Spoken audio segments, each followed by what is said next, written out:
be wise and It's calm. you! It is Why? Aloy, isn't it? I'm remembering your name correctly? Are you the old friend Tirsa told me about? I don't know you. I see you don't recognize me. Well, it was a long time ago. Teb is my name. You were half my size when you saved me from a herd of machines. I remember. You tried to thank me. I never forgot that day. All these years, I hope to see you again, if you came to run in the Proving. As you can see, I didn't turn out to be much of a hunter. I served the tribe as a stitcher instead, a maker of garments and armor. In preparation for this day, I've made an outfit for you. I hope you like it. What's it going to cost? Cost? Nothing. Consider it the thanks I tried to give years ago. Long overdue.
Seems to fit you perfectly.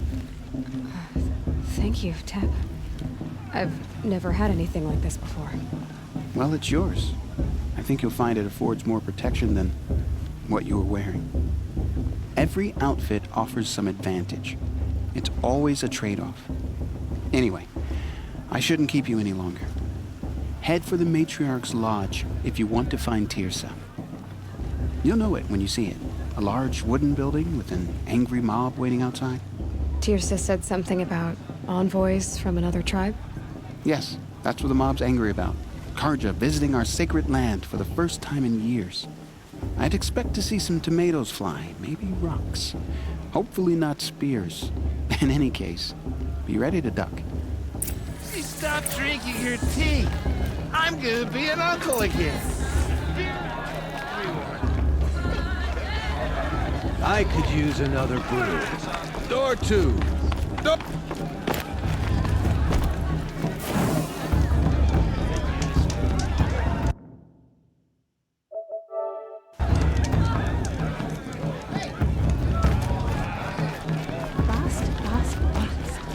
What about the...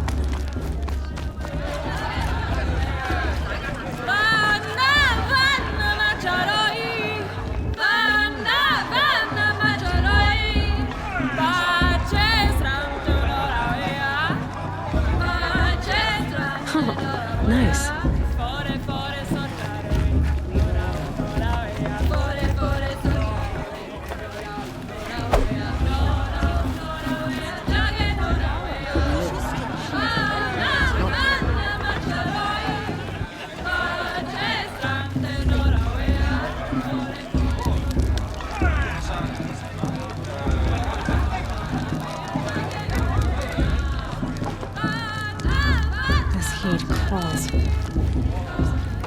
Jog!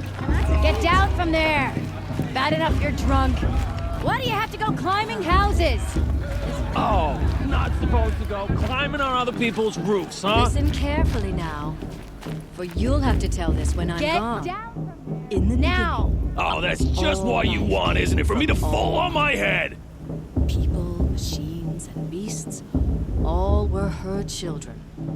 They lived alongside each other in the comfort of her wild embrace. But some grew restless. Though they took of her bounty, they wanted more. These were the Faithless. The machines had whispered to them, promised to serve them, to make them a new world, better than the one All-Mother provided.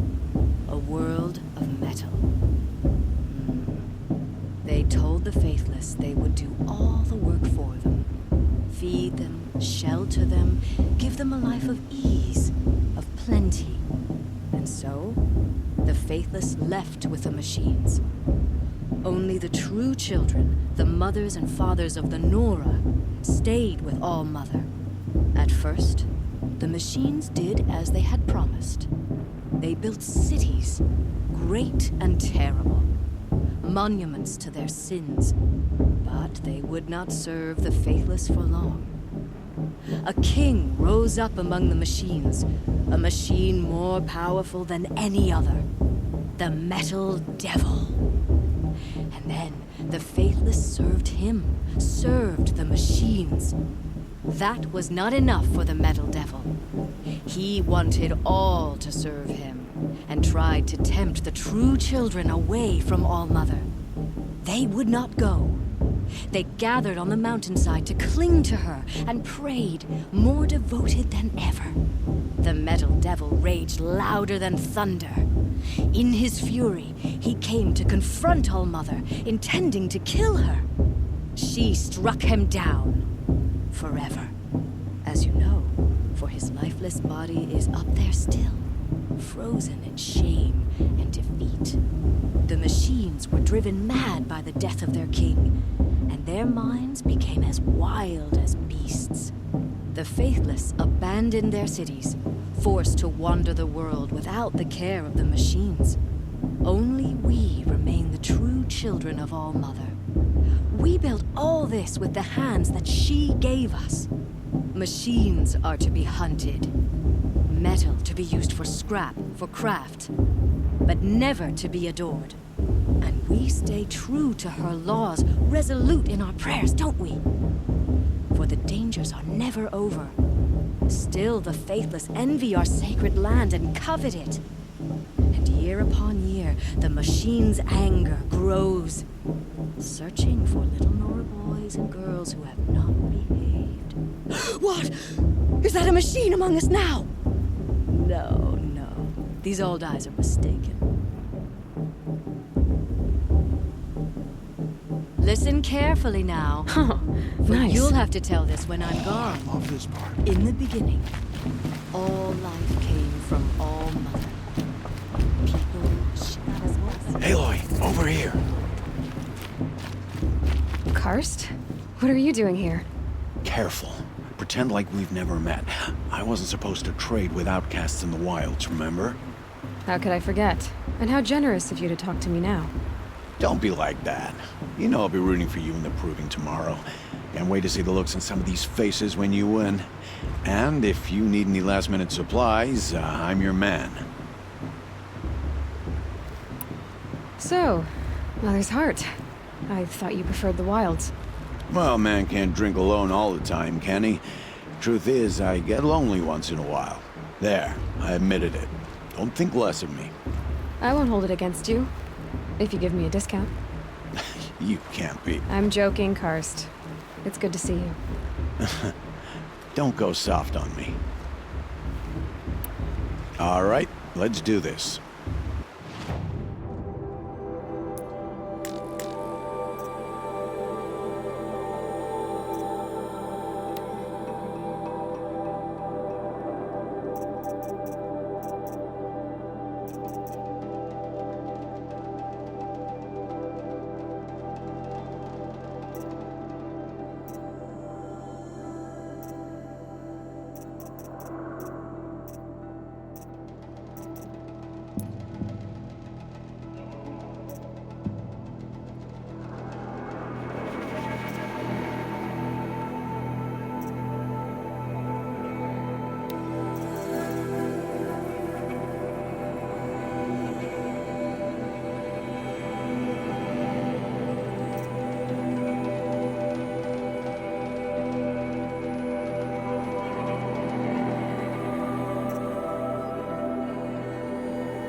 See you later, Karst.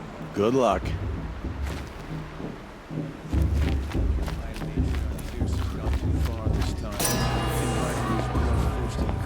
In a moment, we shall bless the proving. But first, we have guests to welcome. For 2 years, we have been at peace with Akarja. It is time to restore our bonds of trade with Meridian. These envoys come to us under a banner of peace.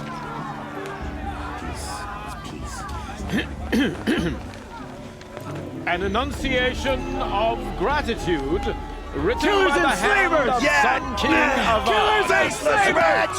Hey, hey! Luminance of Hold the- your fruit, Nora Faithful. Hold your fruit.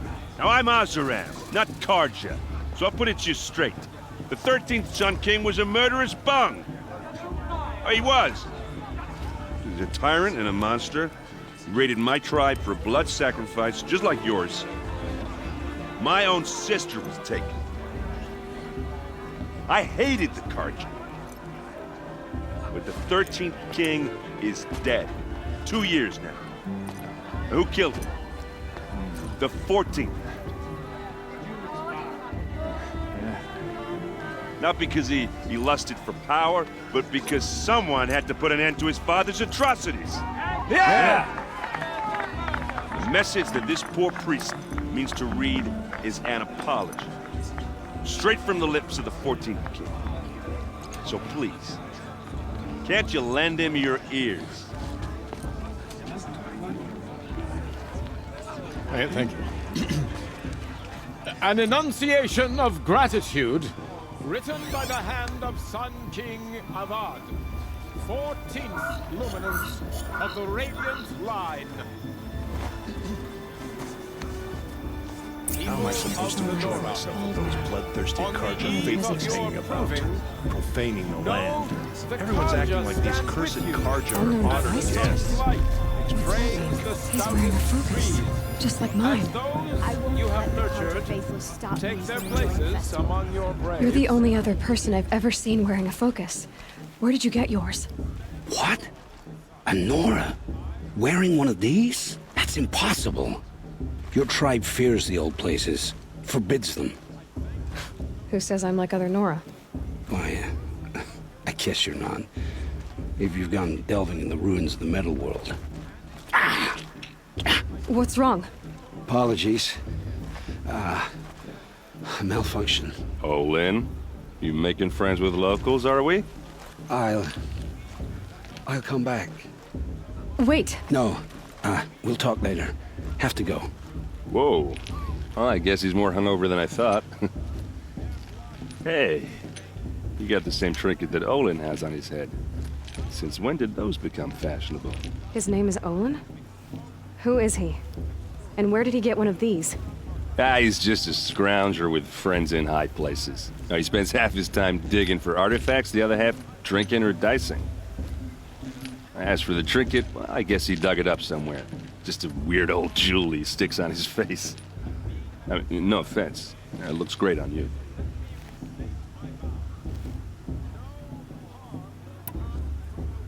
I've never seen armor like yours before.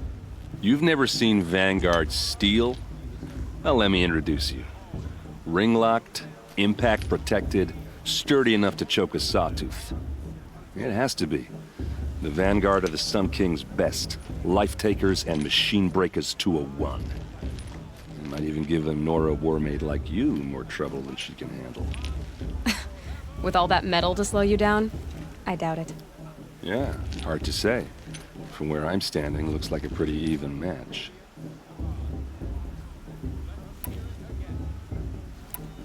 I thought your friend was gonna go down in a hail of fruit, but you really calmed the crowd. Thanks. I wasn't sure I could do it. The Nora is still pissed with the Karja about the Red Raids, and who can blame them? I wanted to ask you something else. If you want. But I'll also be around after that blessing thing, if that'd be a better time to talk.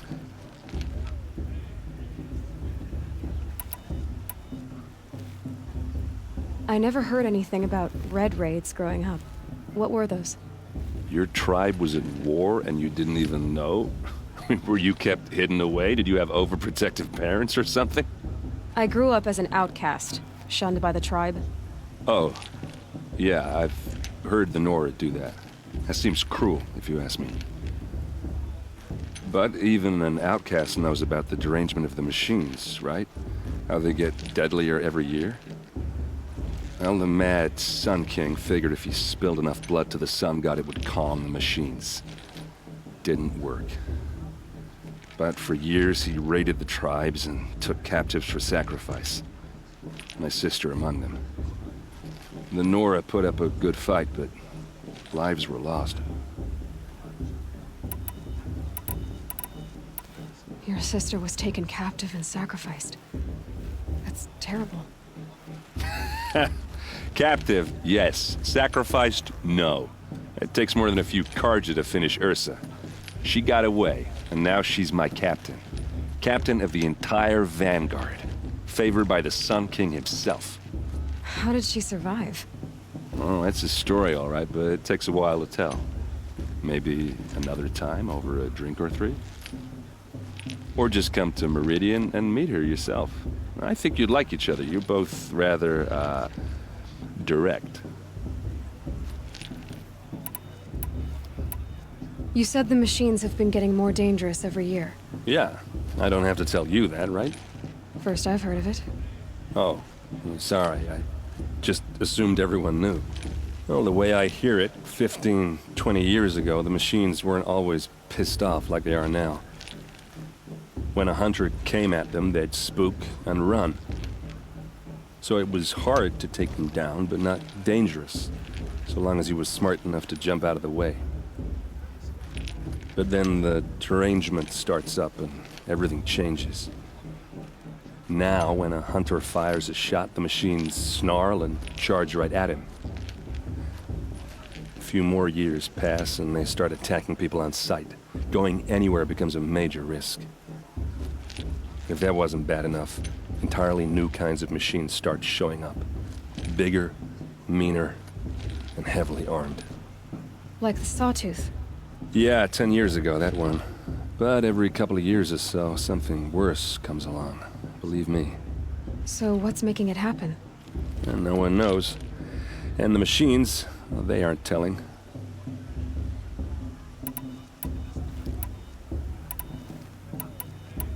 So what happened? How did it all end? The Mad King's own son united Carja rebels with Oseram freebooters. And together we did the impossible, took back Meridian and killed the crazy old king. So now the son sits on the throne and it's a big improvement.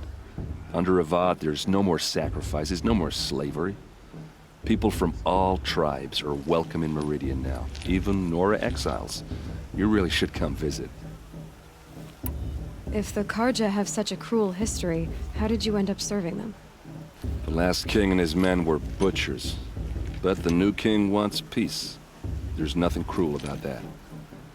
Besides, the Carja don't just fight, they build. Take Meridian. Next to it, everything else is just a bunch of sticks and stones. I want to ask you about something you said before. Ask away. What else do you know about Olin? Is he really that interesting? I'm starting to get jealous. Well, he scours the wilds for ruins, digs up stuff, and sells it to nobles. When he's not scrounging, he's scouting. Exactly the skills you want the man guiding your expedition to have. I've known him for a few years. He's a loyal companion, cares for his family, holds his drink well enough. I like him, but besides that, not much to tell. I should make my way to the blessing. Yeah. Look, maybe I shouldn't say this, but it's obvious that you don't belong in this backwater. I mean, you're smart. You're obviously capable, and, well, I mean, look at you. What are you talking about? You know what. All right, if you ever visit Meridian, look me up. I'll show you around, make introductions. It'll be a whole new life, if you want it. Anyway, I have to go to that blessing thing, too, so, see you around, maybe?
start the blessing when all aspirants are in place.